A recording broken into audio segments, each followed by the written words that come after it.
यमुनातीरवनचारी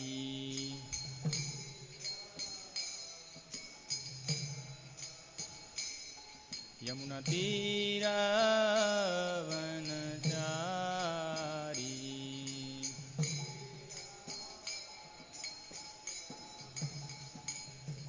जय राधा माधव कुंज बिहारी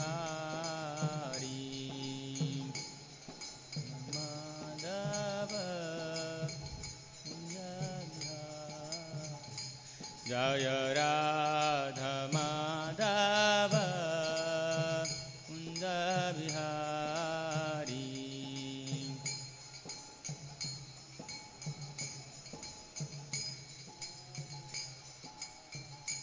जय राधा पार्थ साथी राधा पार्थ साथी श्री राधे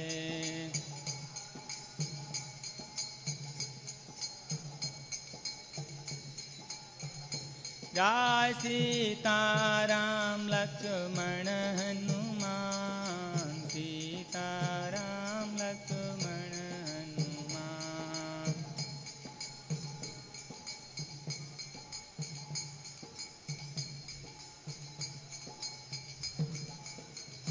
जय गौरनिताय गौरनिताय गौरनिताय जय गौरनिताय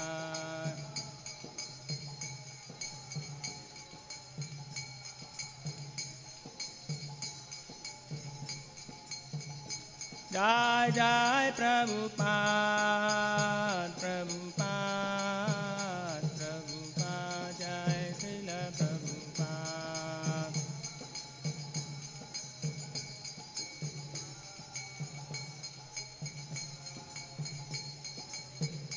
नेताय गौर हरि बोल हरि बोल हरि बोल हरि बोल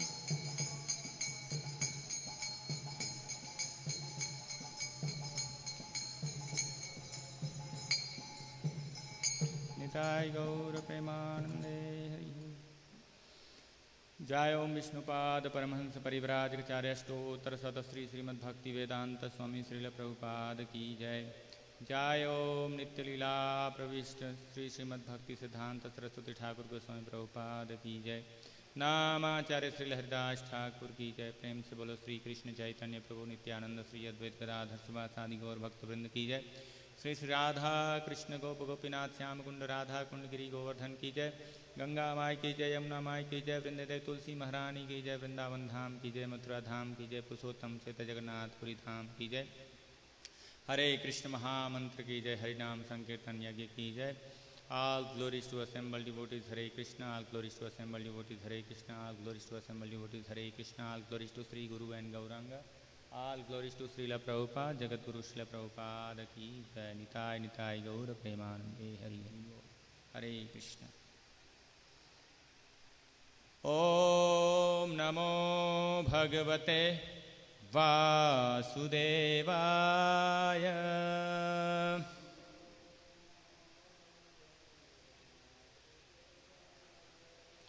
Om Namo Bhagavate Vasudevaya.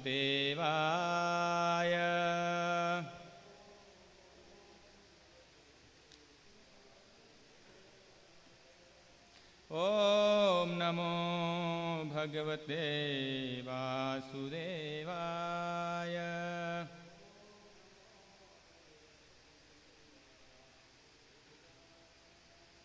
Shrimad Bhagavad Gita यथारूप अध्याय 18। अध्याय का नाम है उपसंहार संन्यास की सिद्धि। श्लोक संख्या 36 और 37 दोनों लेंगे। कौन सा उच्चारण करें? कौन सा उच्चारण करना? 36 उच्चारण करें 37 दोनों करते हैं। सुखम त्विदानीं त्रिविधम् शृणु मे भरतर्षभ। अभ्यासाद् रमते यत्र दुःखान्तं च निगच्छति यत्तदग्रे विषमिव परिणामे अमृतोपमम् तत्सुखं सात्विकं प्रोक्तम्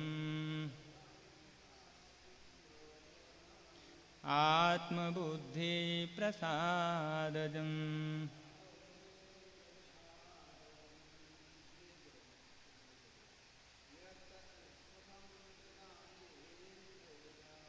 सुखं त्रिदानीं त्रिविधम् शृणु मे भरतर्षभ अभ्यासाद्रमते यत्र दुःखान्तं च निगच्छति। बोलिए दूसरा वाला। यत्तदग्रे विषमिव परिणामे अमृतोपमम् तत्सुखं सात्विकं प्रोक्तम् आत्मबुद्धिप्रसादजम्। शब्दार्थ दोहराइएगा। शब्दार्थ सुखम सुख, तू लेकिन, इदानीम अब, त्रिविधम तीन प्रकार का, शृणु सुनो, मैं मुझसे, भरत ऋषभ हे भरत श्रेष्ठ, अभ्यासात अभ्यास से, रमते भोगता है, यत्र जहाँ, दुख दुख का, अंतम अंत, च भी, निगच्छति प्राप्त करता है। दूसरे वाले का भी करना बाद में। हाँ, अनुवाद इसका अनुवाद दोहराएं इकट्ठे कर। यत जो, तत् वह, अग्रे आरंभ में, विषम इव विष के समान, परिणामे अंत में, अमृत अमृत, उपमम सदृश, तत् वह, सुखम सुख, सात्विकम सतोगुणी, प्रोक्तम कहलाता है, आत्म अपनी, बुद्धि बुद्धि की, प्रसादजम तुष्टि से उत्पन्न। तो अनुवाद दोनों श्लोकों का अनुवाद पढ़ेंगे तो दोहराइएगा। हे भरत श्रेष्ठ,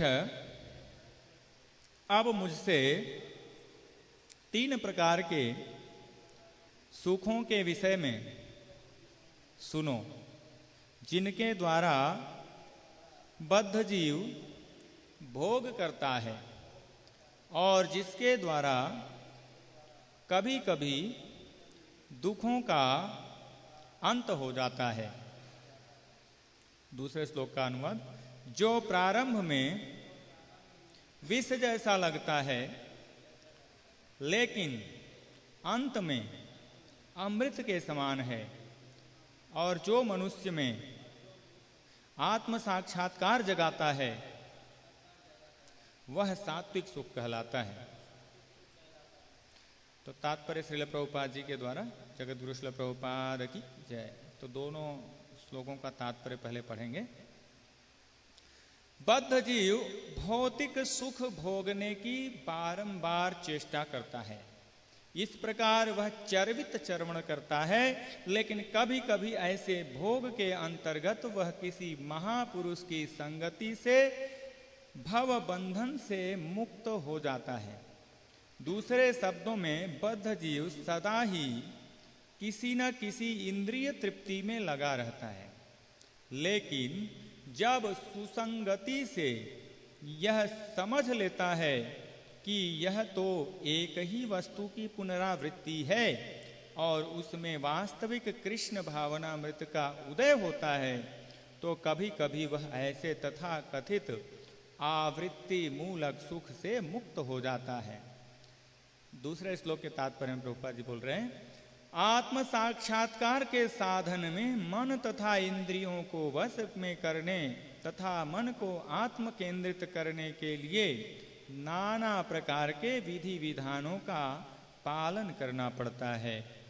ये सारी विधियां बहुत कठिन और विष के समान अत्यंत कड़वी लगने वाली हैं, लेकिन यदि कोई इन नियमों के पालन में सफल हो जाता है और दिव्य पद को प्राप्त हो जाता है, तो वह वास्तविक अमृत का पान करने लगता है और जीवन का सुख प्राप्त करता है।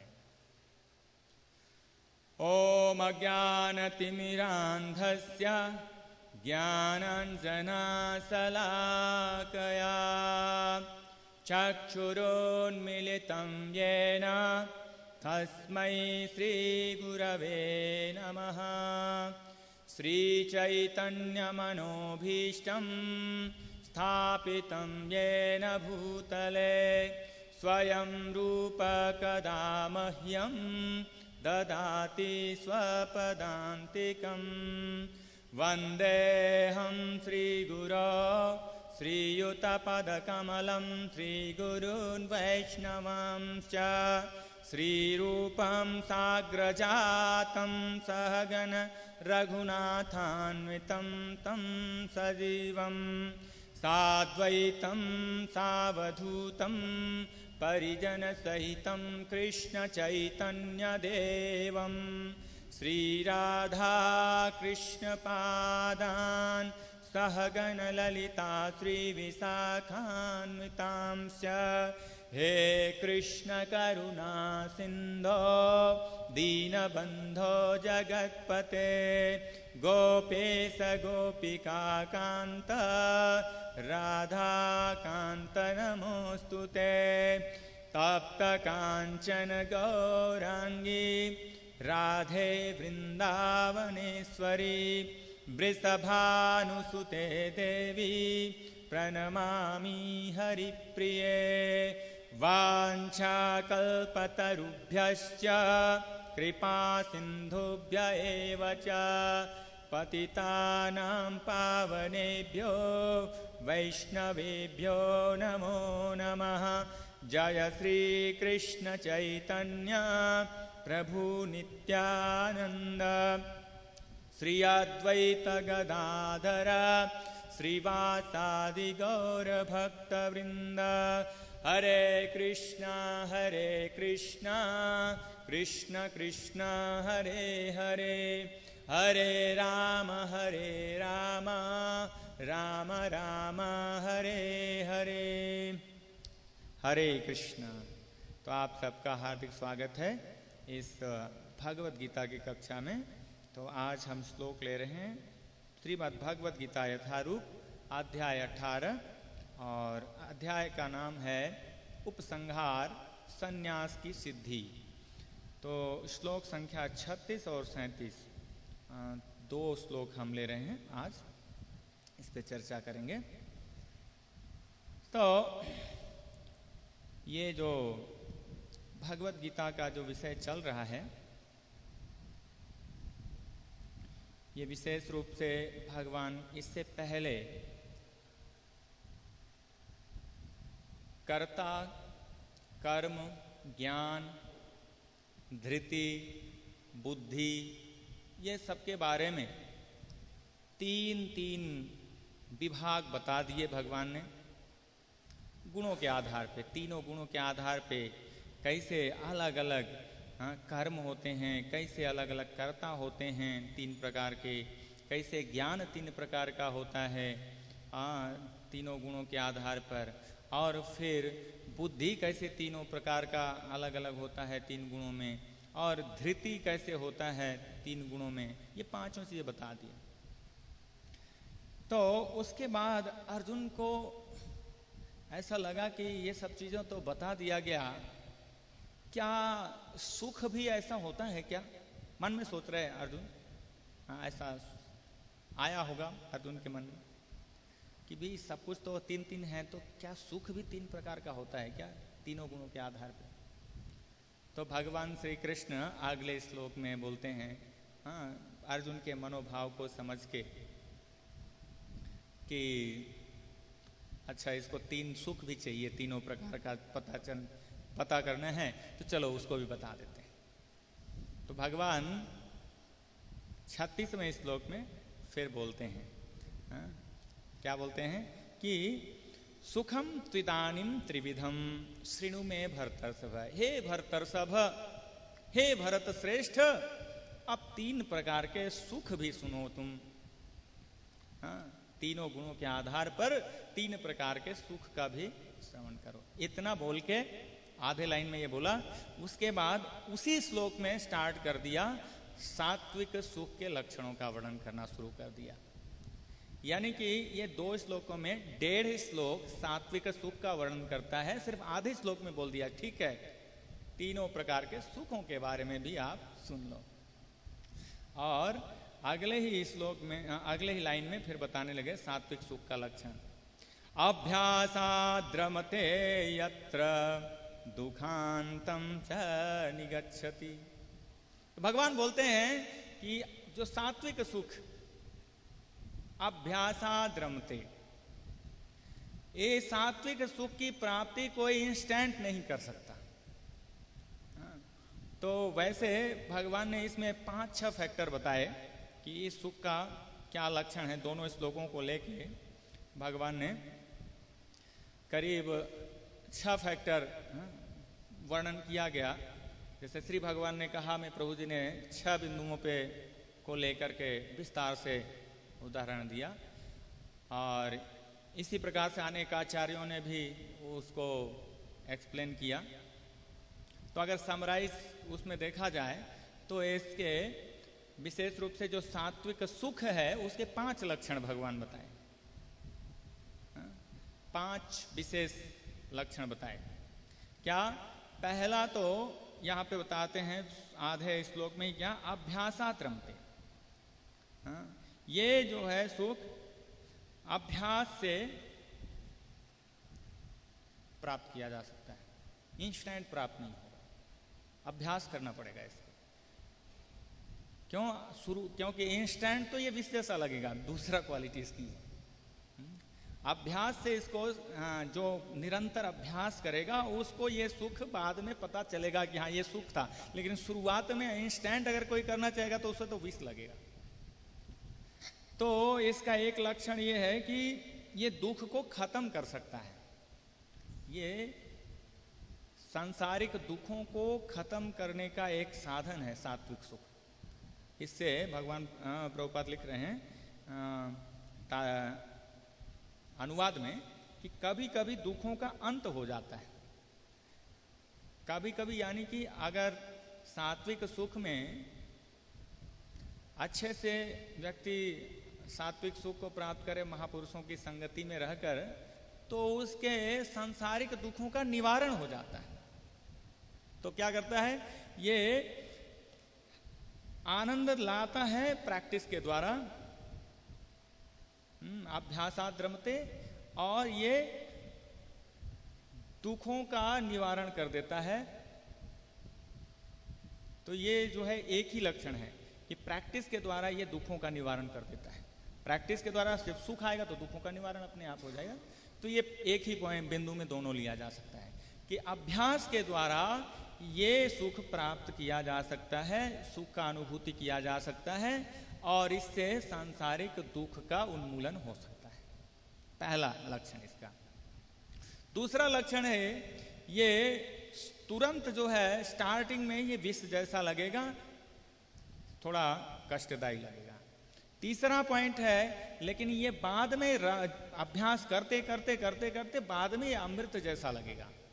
इसके समान कोई दूसरा सुख नहीं होगा। संसार का सर्वोच्च सुख, संसार का क्या, संसार से परे सुख हो जाएगा ये, तो अमृत जैसा लगेगा। और ये बुद्धि की शुद्धता से उत्पन्न होता है। शुद्ध बुद्धि की प्रसन्नता, प्रभु जी लिखते हैं इस पॉइंट में कि शुद्ध बुद्धि की प्रसन्नता से जो उत्पन्न होता है ये। और इसका 5वां लक्षण ये है कि ये आत्म साक्षात्कार की भावना को जगा देता है, आत्म साक्षात्कार को जगाने वाला होता है। तो ये 5 विशेष लक्षण हैं। तो और इस श्लोक के 6 महत्वपूर्ण बिंदुओं में जो प्रभु जी ने समराइज किया, उसमें एक महत्वपूर्ण बिंदु लिया कि भरत श्रेष्ठ को लेके बताया कि किस प्रकार से अर्जुन जो है भरत श्रेष्ठ है, नहीं भरत वंशियों में सर्वश्रेष्ठ है, क्योंकि उनको विशेष सुअवसर प्राप्त हुआ है परम भगवान श्री कृष्ण से साक्षात श्रवण करने का। ऐसा सौभाग्य उनके बाकी लोगों को इतना बड़ा सौभाग्य नहीं प्राप्त हुआ। भक्त था उनका पूरा वंश, बहुत पवित्र परंपरा है, कुल है, लेकिन उसमें भी अर्जुन की स्थिति बहुत ही महत्वपूर्ण है, विशेष है। इसलिए उनको भरत श्रेष्ठ कह करके भगवान बुला रहे हैं कि भरत जो है, जो भरत वंशियों में सर्वश्रेष्ठ पोजीशन अगर देखा जाए भक्ति के स्तर पे तो अर्जुन को प्राप्त हो रही है, क्योंकि भगवान, परम भगवान का जो मूल स्वरूप है, जो सर्वश्रेष्ठ स्वरूप है भगवान का, उस स्वरूप से डायरेक्ट संसर्ग प्राप्त हुआ है अर्जुन को, डायरेक्ट उनका सान्निध्य प्राप्त हुआ है, डायरेक्ट उनका जो है हर प्रकार का एसोसिएशन प्राप्त हुआ है। उनके साथ चलना, उनके साथ बैठना, उनके साथ खाना, उनके साथ ही साथ रहना, सोना, गहरी मित्रता का जो उनको अवसर प्राप्त हुआ है। और उन सब में सबसे बड़ा सौभाग्य प्राप्त क्या हुआ, जो आप भगवत गीता में साक्षात संपूर्ण ज्ञान का राजा, इदम तुते गुह्यतमम, सबसे रहस्यमयी जो ज्ञान है वो डायरेक्ट सबसे बड़े प्रामाणिक वक्ता से सुनने को प्राप्त हो रहा है। इसलिए अर्जुन को भरतवंशियों में श्रेष्ठ कहा जा रहा है। तो बहुत ही सुंदर सौभाग्य है अर्जुन का, और हम सबका भी विशेष सौभाग्य है, क्योंकि हम उन्हीं अर्जुन की परंपरा में वही ज्ञान as it is Jagat Guru Srila Prabhupada ji के माध्यम से आस्वादन कर रहे हैं। तो प्रभुपाद जी एक्सप्लेन करते हैं, और हमारे गुरु महाराज भी बोलते हैं कि हम वही लाभ प्राप्त कर सकते हैं, वही सौभाग्य प्राप्त कर सकते हैं जो अर्जुन को प्राप्त हुआ था, अगर इस श्रीमद् भगवत गीता के संदेश को यथारूप परंपरा द्वारा महापुरुषों से विनम्रता पूर्वक इस ज्ञान को अगर ग्रहण करने का प्रयास करें, तद विधिम प्रणिपातेन परिप्रश्नेन सेवया, जो भगवान ने स्वयं विधि दी, अपना मनगढ़ंत विधि से ज्ञान प्राप्त करने से वो लाभ प्राप्त नहीं हुआ। कुछ लाभ तो प्राप्त होगा, लेकिन अर्जुन जैसा लाभ प्राप्त नहीं होगा। अर्जुन जैसा लाभ प्राप्त करने के लिए भगवान के द्वारा बताई गई विधि के अनुसार ही तद विधि प्रणिपातेन, अर्जुन के ही लिनियज में, यानी कि अर्जुन के ही परंपरा में, वैष्णव परंपरा में, श्रील प्रभुपाद जी के माध्यम से जो ज्ञान आ रहा है, उसको यथारूप अगर हम स्वीकार करें महापुरुषों की संगति में, तो हमें वही सौभाग्य प्राप्त हो सकता है जो अर्जुन को प्राप्त हुआ है। ये बहुत ही महत्वपूर्ण है। तो अब आगे आता है, अब हम इन्हीं बिंदुओं पर एक एक बिंदु पे थोड़ा सा चर्चा करेंगे। तो यहाँ पे जो हम देख रहे हैं कि अभ्यासात रमते यत्र, ते सात्विक सुख अभ्यास से कैसे प्राप्त होता है। उदाहरण के लिए देखें कि जब कोई भी व्यक्ति कृष्ण भावनामृत में जुड़ता है, तो एकदम से उसको आनंद प्राप्त नहीं हो जाता, उससे एकदम से तो उसे लगता है यार क्या ये पागलों जैसे नाच रहे हैं, मुड़ मुड़ा के इधर उधर घूम रहे हैं, ये मतलब ये ब्रेन वॉश कर दिया गया है इनका, लग रहा है पागल बना दिया गया है। कुछ आनंद नहीं लेते हैं उससे। शुरू में आते तो उनको अच्छा नहीं लगता है, अरे क्या क्या पागलपन है, ये तो बड़ा बेहुदापन है, ये उछल रहे हैं कूद रहे हैं, पता नहीं क्या इनको मिल रहा है इसमें। वो खड़े रहते हैं, मुंह कुछ एक्सप्रेशन नहीं होता, बोलो हरे कृष्णा मुंह घुमा लेंगे, कुछ एक्सप्रेशन नहीं होता। स्टार्टिंग में हरिनाम वगैरह जाते हैं तो एकदम से उनको आनंद नहीं मिलता, लेकिन धीरे धीरे जब आप रेगुलर कभी किसी व्यक्ति यहाँ जाओ, एक दिन नहीं बोलता, 2 दिन नहीं मिलता, बाद में उसको थोड़ा प्रसाद मिल जाता है तो हाथ जोड़ लेता है, तो कभी भक्त लोग जाके हाथ में फूल पकड़ा देते हैं कि भगवान आ रहे हैं उसको फेंकना, तो ऐसे कुछ करता है 1 बार 2 बार 3 बार, तो कम से कम धीरे धीरे उसका जो है जब पुण्य जागृत होता है, और किसी प्रकार से किसी न किसी प्रकार से अगर भक्तों के संपर्क में अगर लगातार आ रहा है वो, तो आज नहीं तो कल वो क्या होगा, उसको वो आनंद आने लगेगा, अनुभव होने लगता है। क्यों? अभ्यासात, सतोगुणी सुख जो है अभ्यास पे डिपेंड करता है, एकदम से नहीं एक्सपेक्ट कर सकते। ऐसे एक बहुत अच्छी घटना है, तो पहले लंदन में या कहीं फॉरेन में भक्त लोग, हाँ लंदन में रेगुलर भक्त लोग निकाला करते थे, संकीर्तन निकाला करते थे। हाँ, तो कई सारे भक्त लोग मिलकर संकीर्तन निकालने जाते थे, और वहाँ सामने ही सब्जी मंडी में एक जो है दुकान वाला रहता था, टमाटर बेचता था। बहुत गुस्सा होता था, ये जब उछल कूद करते हुए जब सामने से जाते ये लोग भक्त लोग, तो बहुत गुस्सा होता है, वो बहुत ईर्ष्या करता, और वो क्या करता है, टमाटर फेंक फेंक के मारता है इनको, टमाटर फेंकता है इनके ऊपर। तो भक्त लोग मुस्कुरा के वो टमाटर कैच कर लेते और वो ले आते, यूज कर लेते। कभी किसी को लग गया, फट गया हाथ, पता लगा टमाटर से कोई चोट तो लगता नहीं, तो कोई गाली गलौज नहीं करता, भक्त लोग चलो ठीक है मारने दो इसको। तो वो लोग क्या करते, टमाटर फेंकते तो कुछ जो कैच कर पाते भक्त लोग वो रख लेते जो गिर जाता। और रोज उसी जो है स्ट्रीट से हरिनाम निकलता, और रोज ये टमाटर कुछ न कुछ टमाटर जरूर फेंकता। तो भक्तों के दिमाग में आए कि यार ये बहुत ईर्ष्यालु व्यक्ति है, इसके साथ क्या किया जाए, अगर थोड़ा बोलेंगे तो झगड़ा भी करेगा, फिर तो बैन कर देगा, इधर से आना ही नहीं देगा, अभी तो सिर्फ टमाटर ही फेंक रहा है। तो उन्होंने एक युक्ति निकाली कि अब की बार जब चलेंगे ना, तो वो टमाटर फेंकेगा, उसके बदले में हम इसको प्रसाद देंगे। तो बढ़िया सा मिठाई वगैरह जो भी बहुत सुस्वादिष्ट प्रसाद ले चलेंगे, और हर दिन इसको दिया करेंगे ये टमाटर देता है हमें, और कुछ तो टमाटर मिल ही जाता है तो इसको प्रसाद दिया करेंगे। तो जाके वो उसको प्रसाद दिए, एक दिन प्रसाद खाया, वो बहुत स्वादिष्ट लगा इसको, तो बोला बड़े अच्छे लोग हैं यार, ये तो अभी तो इधर से आना चाहिए रोज, अभी जब जाते उसको थोड़ा प्रसाद देते।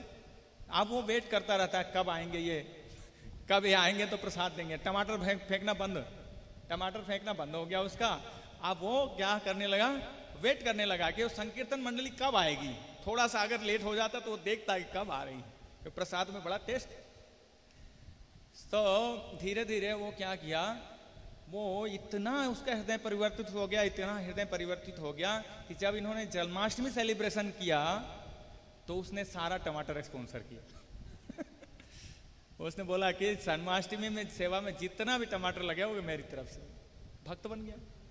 तो ये है मतलब ये अभ्यास धीरे धीरे रेगुलर संपर्क में आए तो भक्त लोग आसानी से जो है इसका आस्वादन कर सकते हैं। ऐसी अनेक घटनाएं हैं, हम सबके जीवन में ऐसी घटनाएं आई हैं, ये प्रैक्टिकल एक्सपीरियंस देखा जा सकता है। कई बार लोगों को लगता है यार इतने तपस्या है इस्कॉन में, इतने सारे नियम कानून हैं, सुबह सुबह उठना पड़ता है 3 बजे, लेकिन ये भक्त लोग इतने खुश क्यों रहते हैं। ये एक बार तो मेरे से प्रत्यक्ष एक व्यक्ति ने पूछा, यहीं मंदिर में ही जन्माष्टमी चल रहा था, हम लोग सब सेवा में लगे थे, और एक बड़े एजेड व्यक्ति थे, करीब 70 साल के रहे होंगे, 60-70 साल के। तो एक मेरे को बुलाते हैं, करीब 4-5 साल पहले की बात है, और बोलते हैं कि एक चीज़ मैं देखता हूँ कि आप ब्रह्मचारी के चेहरे पे इतनी चमक क्यों रहती है, ये नहीं समझ पाता मैं बाहर इतनी चमक किसी के चेहरे पे देखता नहीं, लेकिन ये मंदिर में जितने ये लाल कपड़े वाले और वो जो भक्त लोग हैं, ये तिलक लगाए इतना मतलब चेहरा ग्लो कैसे करता है और इतना प्रसन्न चित्त रहते हैं, सारे खुश रहते हैं? इसका कारण क्या है, इसका रहस्य क्या है? तो लोग ऐसे आश्चर्यचकित होते हैं कि यार इनको इतनी तपस्या करनी पड़ती है, इनका अपना कोई फ्रीडम उस तरह का नहीं होता, कोई सेंस इंद्रिय तृप्ति का कोई सुविधा नहीं है कि वो खुद से कर सकें। उनको हर चीज़ के लिए एक अथॉरिटी से पूछना पड़ता है। बाहर के लोगों के लिए तो बहुत बड़ा कष्ट है ये अगर उनको भाई कुछ खरीदना है या कुछ करना है, कहीं जाना भी है तो साइन करवाना है, धाम भी जाना है तो साइन करवाना है, तो ये सब सोच करके लोग बड़े सोच रहे ये तो बहुत बड़ी तपस्या है। सुबह 4 बजे उठना, 3-3:30 बजे उठना, ये तो बाह्य संसार के लिए सबसे बड़ी तपस्या है। लोग आराम से 9 बजे तक उठते हैं। लेकिन ये सात्विक सुख है, शुरुआत में देखने में कड़वा लगता है, विष जैसा लगता है। हम सबको भी शुरुआत में जब शुरू में उठाया जाता था तो अच्छा नहीं लगता था, यार कहाँ उठा दिया। तो धीरे धीरे लेकिन अगर कांस्टेंट करने लगे कि अभी किसी कारणवश, किसी सेवावश कोई लेट हो जाए और अगर सुबह नहीं उठ पाए तो देखो कैसा लगता है, पूरा दिन बेकार लगता है अगर सुबह मॉर्निंग प्रोग्राम अगर नहीं हो पाए किसी कारण से। तो ये क्यों होता है ऐसा, कब तक ऐसा होता रहता है, प्रैक्टिस कब तक करना है?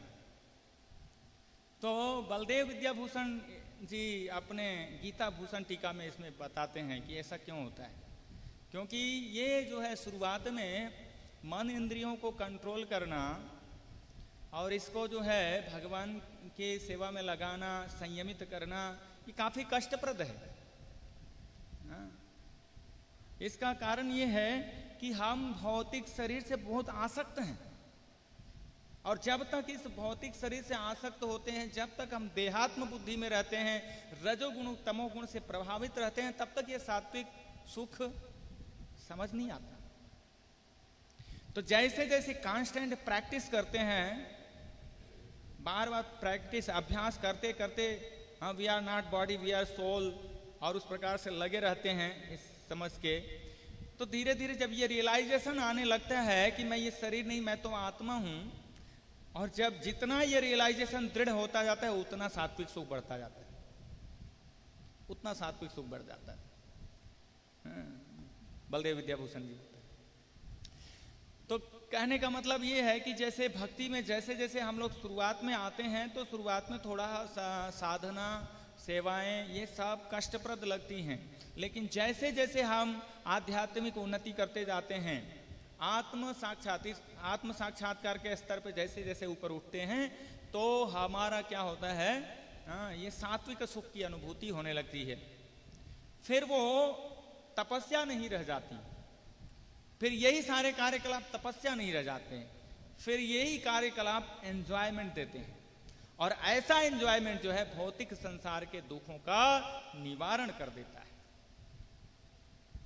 अगर ऐसे सुख में व्यक्ति अभ्यस्त हो जाए, आध्यात्मिक सुख में अभ्यस्त हो जाए, तो संसार सागर से उसका छुट्टी अवश्यंभावी।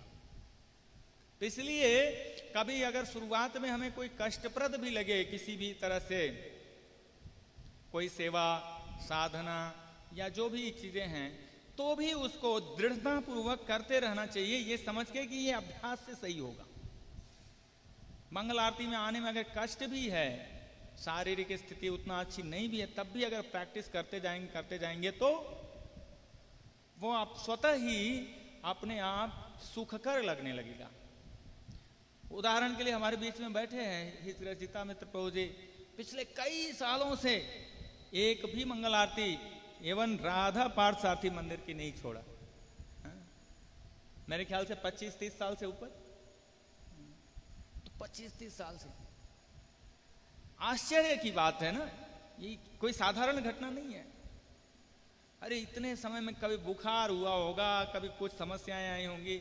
एक तो घटना हमें ये याद आ रही है कि प्रभु जी घुटने का ऑपरेशन करवाना चाह रहे थे, लेकिन डॉक्टरों ने बोला कि नहीं, आपको हॉस्पिटलाइज होना पड़ेगा और वहां से रिलीज नहीं किया जाएगा 10-12 दिन तक। इसके चक्कर में वो घुटने का ऑपरेशन ही नहीं करा रहे थे, कई सालों से कराया नहीं। फिर मुश्किल से एक डॉक्टर मिला, बोला कि ठीक है प्रभु जी, हम आपको मंगल आरती करवाएंगे, हम आपको स्ट्रेचर सहित ले आएंगे, एकदम उसी दिन ले आएंगे आपको, एक भी दिन का गैप नहीं होगा। तब प्रभु जी ने जो है स्वीकार किया, ठीक है इस शर्त पे हम उसको करेंगे। और ये सामान्य व्यक्ति के लिए अविश्वसनीय है, अति असाधारण घटना है कि प्रभु जी ने पूरे घुटने का ऑपरेशन करवाया और वहां से डॉक्टर, साथ में वो कंपाउंडर, वो सब पूरा का पूरा स्ट्रेचर ले करके लिफ्ट के माध्यम से मंगल आरती में उपस्थित किया प्रभु जी को। तो ये असाधारण घटना है, ये है सात्विक सुख एक्चुअली। तो जो मंगल आरती में हम लोग बिल्कुल स्वस्थ शरीर, यंग शरीर होने के बाद भी हमें उठने में इतना कष्टप्रद रहता है, इतना एजेड व्यक्ति पूरा उनके पास अधिकार है कि नहीं आए, करीब महीनों नहीं आए, 6 महीने नहीं आए तो भी चलेगा। और वो जो है क्योंकि उनको जो आध्यात्मिक अनुभूति प्राप्त हुई है, जो इस प्रकार की आध्यात्मिक सुख प्राप्त हुआ है, उससे रंच मात्र भी वो छोड़ नहीं सकते। तो ये है सात्विक सुख का उदाहरण। कहीं बाहर हम लोग बहुत सारे उदाहरणों को पढ़ते हैं, कहीं कई 100 साल पुराने एग्जाम्पल्स लेते हैं। हम सबका सौभाग्य है कि आज भी हमारे बीच में ऐसे ही व्यक्तित्व उपस्थित हैं जिनको देखने मात्र से हम लोग अपने उत्साहवर्धन कर सकते हैं और आध्यात्मिक कार्यकलापों को और ज्यादा उत्साहपूर्वक लग सकते हैं और इन सब की कृपा प्राप्त कर सकते हैं। तो ये प्रैक्टिस से है, क्योंकि प्रभु जी ने प्रैक्टिस किया, पिछले 37-38 सालों से प्रैक्टिस किया है। एक भी दिन Gita class, Bhagavatam class miss नहीं किया पिछले 37-38 सालों से। तो ये तो इस प्रकार से जब तो बहुत ही महत्वपूर्ण है। तो ऐसे पर्सनालिटीज से हमें कृपा प्राप्त करना चाहिए, उनके दर्शन से हमें सिर्फ प्रणाम करने से ही नहीं चलेगा। प्रणाम करने का मतलब है उनसे इंस्पिरेशन लेना चाहिए इन सारी चीजों में। उनकी सेवा के माध्यम से हमें उत्साहित हो जाना चाहिए आध्यात्मिक जीवन में। और ये हमें बहुत भरोसा दिलाता है कि वास्तव में प्रभुपाद जी ने जो प्रोसेस दिया है वो परफेक्ट है और इससे शारीरिक धरातल से ऊपर उठा जा सकता है। बस आवश्यकता किस चीज की है? प्रैक्टिस की। प्रैक्टिस करते जाएंगे, अभ्यासाद रमते। तो वो जो शुरुआत में पॉइजन जैसा लग रहा है वो आगे चल के, तो पहला जगह पॉइजन जैसा लगता है, तो मैंने इसका लगभग एक्सप्लेनेशन हो ही गया। तो अमृत जैसा लगने लगेगा।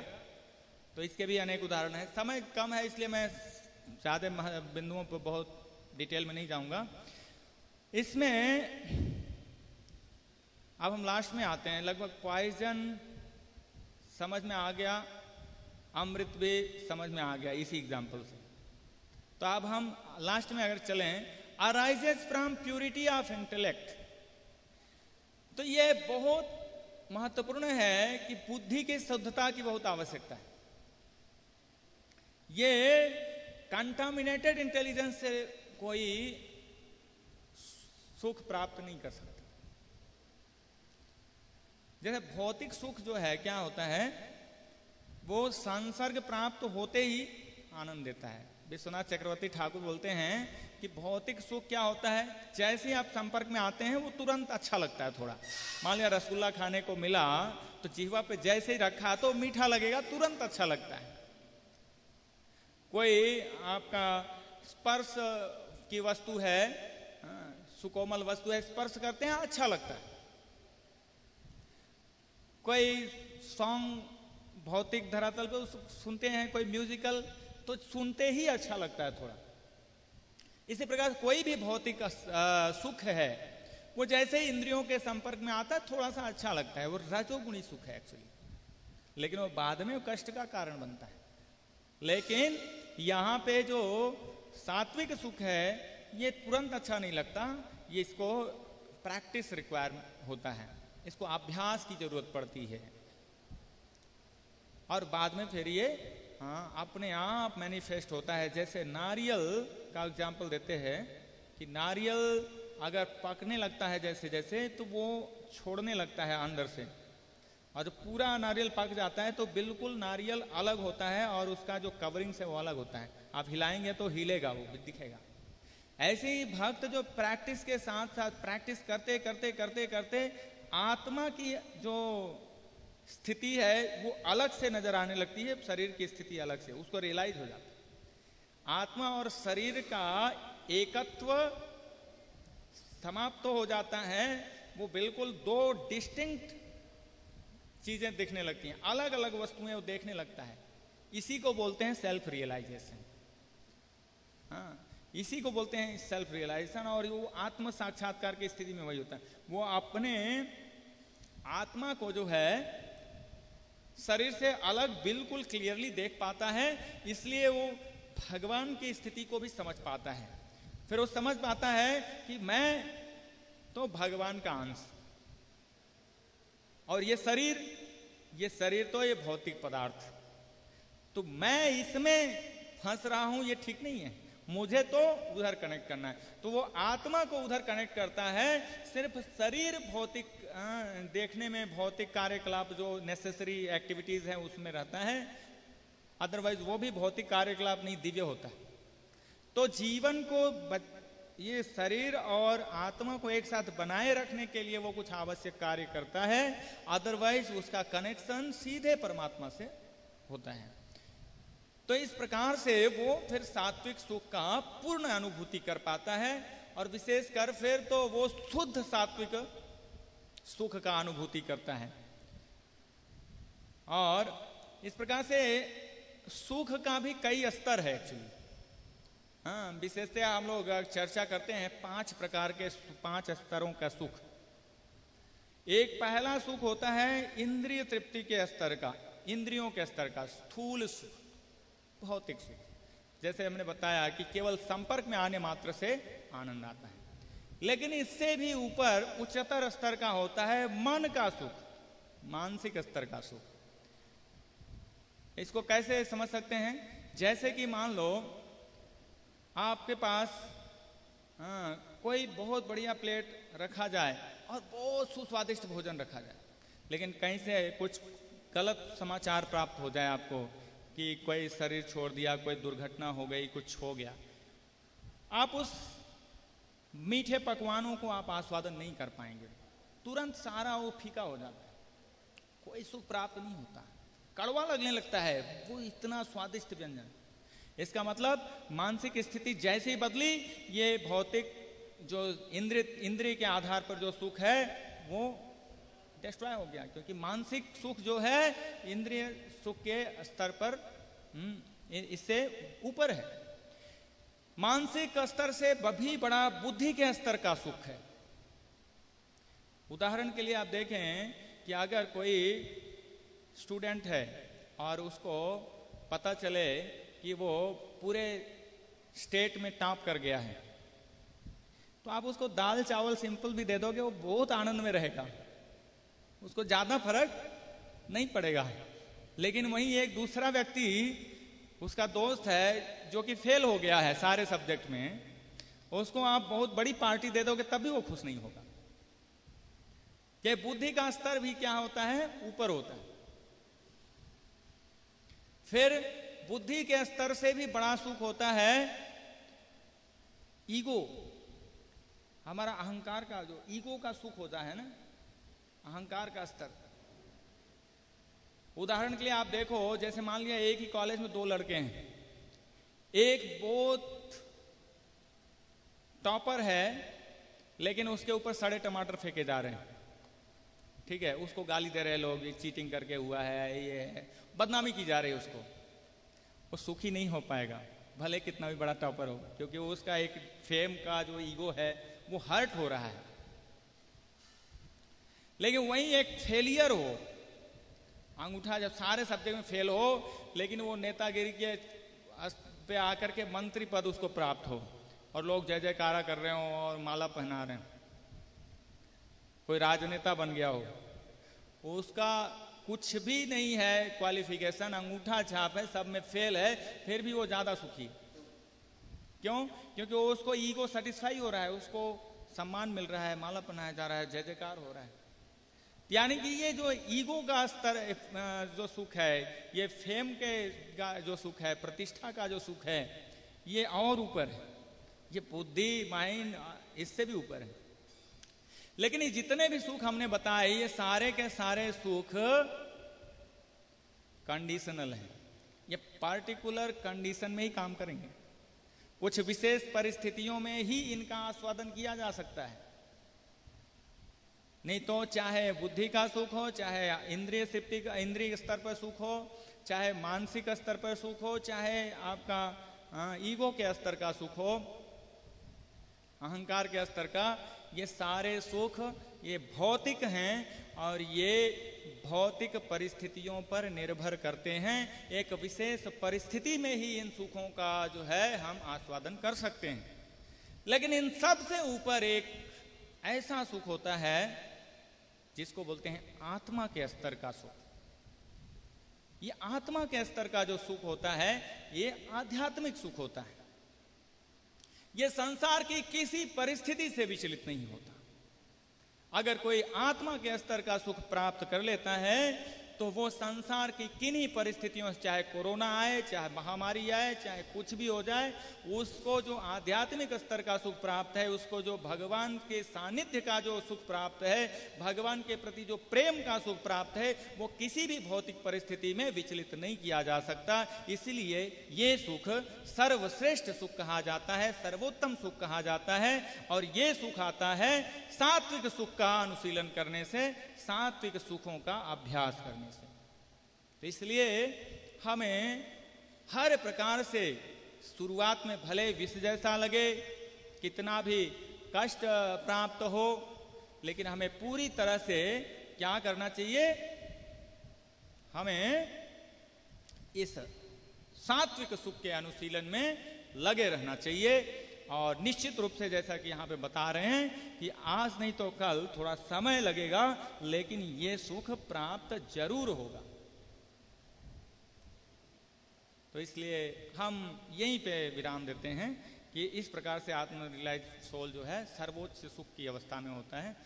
तो यहीं पे हम विराम देते हैं। बाकी और बहुत सारे उदाहरण थे, हमने श्री भगवान ने कहा से देखा था, लेकिन समय नहीं है तो प्रभु जी कुछ और प्रकाश डालेंगे हिस्रे चिता में। तो हरे कृष्ण।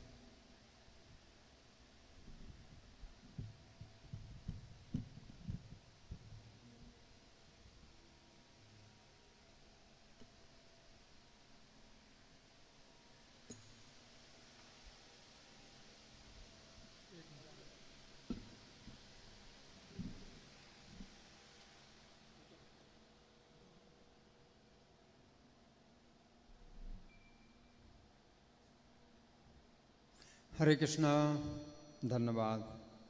तो आज के 2 श्लोकों में भगवान चर्चा करते हैं। तो पहली बात तो ये कहते हैं कि तुम सुनो, अर्जुन से कहते हैं भगवान कि तुम सुनो, सुखम तदानीम त्रिविधम। तो ये 3 गुणों पर आधारित जो वर्णन है ये अंतिम है। इसके पहले भगवान ने ज्ञानम कर्म च कर्ता चा, 3 प्रकार का ज्ञान बतलाया, फिर 3 प्रकार का कर्म बतलाया, फिर 3 प्रकार के कर्ता बतलाए। उसके बाद फिर बुद्धेर भेदम धृतेश से, फिर 3 प्रकार की बुद्धि बतलाई, फिर 3 प्रकार की धृति बतलाई। इस प्रकार से 5 वस्तुओं के जो है भगवान ने 3 गुणों के आधार पर वर्णन किया। अब ये जो 6वां वर्णन है ये सुख का है, जो 3 गुणों के आधार पर भगवान कर रहे हैं। तो इसमें अंतिम जो शब्द है ये है सात्विकम सुखम आत्मबुद्धि प्रसादजम। आत्मबुद्धि प्रसादजम, आत्मबुद्धि की प्रसन्नता से प्राप्त होता है।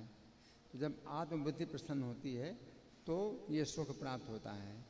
तो इसी को ही भगवान गीता के 6वें अध्याय में श्लोक संख्या 22 में भगवान कहते हैं यम लब्ध्वा चा परम लाभम मन्यते नाधिकम दतः।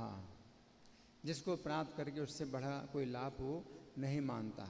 यस्मिन स्थितो न दुखे न गुरुणा भी विचालिते, जिसमें स्थित होकर के व्यक्ति बड़े भारी दुख से भी विचलित नहीं होता है। तम विद्या दुख संयोगे वियोगम योगे संगीतम, तो उसको जानना चाहिए दुख संयोग वियोगम, जिसमें दुख के संयोग का पूरी तरह से वियोग होता है। तो भगवान ही कहते हैं 21वें श्लोक में, फिर जो 22वां और 23वां होता है, 21वें श्लोक में भगवान कहते हैं सुखम आत्यंतिकम यत्तद बुद्धि राह्यम अतीन्द्रियम, आत्यंतिक सुख होता है वो, और वो तद बुद्धि ग्राह्यम, तद बुद्धि के द्वारा प्राप्त होता है। तो यहाँ पर भगवान कहते हैं आत्मबुद्धि प्रसादम, आत्मबुद्धि की प्रसन्नता से प्राप्त होता है। और उस गीता के 6:21 वाले श्लोक में भगवान के तद्बुद्धि ग्राह्यम, तद्बुद्धि के द्वारा प्राप्त होता है। तो तद्बुद्धि और आत्मबुद्धि का अर्थ एक ही है। आत्मा का अर्थ कृष्ण है और तत् का मतलब वही है। तो कृष्ण ही तत् है, वेदों में तत् शब्द से भी उनका वर्णन होता है, और आत्मा भी जो है कृष्ण, आत्मा के शब्द से भी कृष्ण का वर्णन किया जाता है। तो आत्मबुद्धि और तद्बुद्धि एक ही चीज़ है। तो उसमें भगवान कहते हैं कि तद्बुद्धि ग्राह्यम, उस बुद्धि के द्वारा ग्रहण होता है। अतीन्द्रियम, वो इंद्रियों से अतीत है। ये सुख जो इंद्रियों से नहीं प्राप्त होता है, जैसे भक्ति रस है ना, तो कृष्ण के प्रति जो अपना भाव है, जैसे शांत रस है या दास रस है, तो उसमें कृष्ण के प्रति क्या है, अपनी जो बुद्धि है तो उसमें अपनापन होता है कृष्ण के प्रति। शांत रस में कृष्ण के प्रति अपनापन होता है कि वो मेरे स्वामी हैं या मेरे पिता हैं, मेरे रक्षक हैं, इस प्रकार से भाव रहता है। और दास रस में भाव रहता है कि वो मेरे स्वामी हैं, मैं उनका दास हूँ। तो वो अपनापन का भाव है, वो तद्बुद्धि कहलाती है ना। गीता के 5वें अध्याय के 17वें श्लोक में भगवान की तद्बुद्धि तदात्मान तन्निष्ठा तत्परायण, कि जो तद्बुद्धि, जिनकी बुद्धि भी जो है तत् यानी कृष्ण में ही लगी हुई है, तद्बुद्धि है तदात्मान, आत्मा का मतलब यहाँ मन है, जिनका मन भी जो है कृष्ण में ही लगा है। तदात्मान तन्निष्ठा, और कृष्ण में ही उनकी निष्ठा भी लगी हुई है। तत्परायण, और कृष्ण के प्रति वो परायण है ना। तो इसका इस प्रकार से वर्णन हुआ है। लेकिन दूसरे प्रकार का जो सुख है, जो इंद्रियों का सुख है, तो वो जो है रजोगुणी सुख है, वो अगले श्लोक में आएगा। तो वो रजोगुणी सुख जो इंद्रियों का सुख है, तो वो जो है कभी कभी विस्तार होता है ना। तो विस्तार किस प्रकार से होता है, पहले तो देहात्म बुद्धि से प्राप्त होता है। तो अपनी जो देह में इंद्रियां हैं उनसे सुख प्राप्त हो रहा है, तो वो रजोगुणी सुख है। फिर जब देहात्म बुद्धि से व्यक्ति का और विस्तार होता है, तो परिवार में उसकी आत्मबुद्धि होती है। तो देहात्म बुद्धि की जगह उसकी परिवार आत्मबुद्धि होती है, कि अपना जो है वो परिवार को मानता है कि यही मेरा जो है शरीर है, मेरा यही स्वरूप है परिवार। तो परिवार आत्मबुद्धि है। फिर इसका और विस्तार होता है तो देश या समाज, समाज आत्मबुद्धि। तो समाज की सेवा करते हैं लोग, समाज का जो है करते हैं, विकास करते हैं, है ना। फिर इससे भी ज़्यादा विस्तार होता है इंद्रिय तृप्ति का ही। ये सब रजोगुण, रजोगुण में इंद्रिय तृप्ति का विस्तार होता है। तो समाज आत्मबुद्धि से व्यक्ति जो है फिर देश आत्मबुद्धि होती है। तो देश को है जो है अपना आत्मबुद्धि। जैसे गांधी जी हैं, तो गांधी जी जो है देश के लिए मतलब इतना बड़ा त्याग किया, इतना बड़ा त्याग किया। यहाँ परिणाम क्या है, विष। वो जो है परिणाम, रजोगुणी सुख का परिणाम विष ही है, वो इंद्रिय तृप्ति का ही विस्तार है। तो कोई व्यक्ति की चेतना है देश आत्मबुद्धि है, देश के प्रति। किसी व्यक्ति की मानवता आत्मबुद्धि, मानवता के लिए जो है तो वो भी इंद्रिय तृप्ति का ही विस्तार है, मानवता आत्मबुद्धि, है ना। लेकिन जब आत्मबुद्धि कहाँ होती है, कृष्ण के प्रति, कृष्ण आत्मबुद्धि, कि कृष्ण को सुख दे आए, तो कृष्ण को सुख प्राप्त हो। तो जब तक हमारी ये जो इंद्रिय तृप्ति का विस्तार कृष्ण तक नहीं पहुंचता, कि कृष्ण की इंद्रियों में ही अपनी इंद्रिय तृप्ति जब तक हम नहीं मानते हैं, तब तक वो सात्विक सुख नहीं होता है। तब तक वो जो है रजोगुणी सुख कहलाता है। तो आज के श्लोक में भगवान ने बता रहे हैं कि तत्सुखम सात्विकम प्रोक्तम आत्मबुद्धि प्रसादजम। तो आत्मबुद्धि की प्रसन्नता, तो आत्मबुद्धि का मतलब यही है कि भगवान जो है अगर प्रसन्न होते हैं तो वो कृष्ण में लगी हुई बुद्धि जो है प्रसन्न हो जाती है ना। तो ये बुद्धि की प्रसन्नता है। जैसे कि सुदामा जी हैं, है ना, तो उनको जो है बार बार इस बात का ही सुख हो रहा है, कृष्ण से मिलकर के आए और बार बार इसी बात का सुख हो रहा है उनको कि उन्होंने जो है मुझे धन नहीं दिया, ये सोच करके कि मैं भूल जाऊंगा उनको भूल जाऊंगा, और उन्होंने मुझे जो है अपने हृदय से लगाया। ब्रह्म बंधु इति स्माहम, तो परिरंभिता, तो उन्होंने मुझे ब्राह्मण मान करके मेरा जो है आलिंगन किया, है ना। तो क्या जो है कृष्ण की उदारता है, कृष्ण के क्या गुण हैं।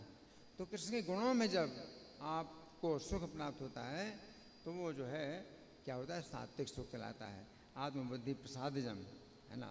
तो ये जो है प्रारंभ में इसके समान लग सकता है। आप 16 माला जप करते हैं तो आपको एक बड़ा भार लगता है, तो हम जो है भार मान करके भी अगर हम करते हैं 16 माला, इसका भी जो है फल है, इसका भी फल है। प्रारंभ में इसके समान लगता है तो लोग जो है सोचते नहीं अभी हमारी श्रद्धा नहीं है और ये हमको भार लग रहा है तो हमें नहीं करना चाहिए। जब हमारी श्रद्धा होगी, जब हमारा मूड होगा तभी हम करेंगे, लेकिन ऐसा नहीं है। ये जो है हमारे शास्त्र हैं, साधु आचार्य कहते करो, आपकी श्रद्धा हो या श्रद्धा ना हो ये करो, क्योंकि ये क्या है, ये निश्चित रूप से फल देने वाला है ना। तो हरि नाम में ये नहीं है कि भाई श्रद्धा है या नहीं है, आपको ये विष की तरह लग रहा है, ये आपको जो है भार लग रहा है, तो आपको ये जो है बड़ा दुखप्रद लग रहा है, ये हरि नाम कड़वा लग रहा है ना। तो रूप गोस्वामी ये कहते हैं कि स्यात् कृष्ण नाम चरिता जिसता विद्या पित्तोप तप्त रसनस न रोचिकानु। तो अगर कृष्ण का नाम, कृष्ण का चरित्र है, अगर रुचि नहीं होती है तो अविद्या की बीमारी के कारण है ना। जैसे कि पीलिया की बीमारी के कारण मिश्री मीठी होती है लेकिन वो कड़वी लगती है, लेकिन किंतु आदराद अनुदिनम खलु से वजुष्टा, तो कड़वी जो मिस्त्री जो पीलिया की बीमारी को कड़वी लग रही है वो आदरपूर्वक उसको खाता है, दवाई समझ के खाता है, तो उसमें आदर भाव है, जबकि कड़वी है तो स्वाद्वी क्रमात्, तो वही जो है मिश्री धीरे धीरे मीठी लगने लगती है और तदगद मूल हंत्री, और पीलिया की बीमारी भी ठीक कर देती है। तो वही मिश्री जो है जो कड़वी लग रही थी वो दवाई के रूप में पहले ली जाती है, और इसको लेते लेते क्या होता है कि पीलिया की बीमारी भी ठीक हो जाती है और ये मीठी भी लगने लगती है। उसी प्रकार से कृष्ण का नाम, कृष्ण के जो गुण हैं, तो ये जो है हमें आदरात अनुदिनम खलु से विजुष्ट, अनुदिनम मतलब प्रतिदिन हमें इनको सुनना चाहिए। जो गीता क्लास है, भागवतम क्लास है, तो ये जो है कृष्ण के नाम और गुण का जो है ये वर्णन होता है, तो ये हमें रोज़ इसका सेवन करना चाहिए। ये नहीं सोचना चाहिए कि नहीं आज मूड नहीं है, आज अच्छा जो है दिमाग में विचार नहीं आ रहा है और आज बड़े अशुद्ध विचार आ रहे हैं तो हम जो है क्लास में नहीं बैठेंगे या हम जाप नहीं करेंगे। तो ये इस तरह का जो है कोई विचार नहीं है ना। तो हमें जो है ये इस बात को अच्छी तरह गांठ में बांध लेना है कि इसमें जो है कोई ऐसा विचार नहीं करना है कि आपको नाम अच्छा नहीं लग रहा है तो आप नाम ना लें। हरे कृष्णा, धन्यवाद।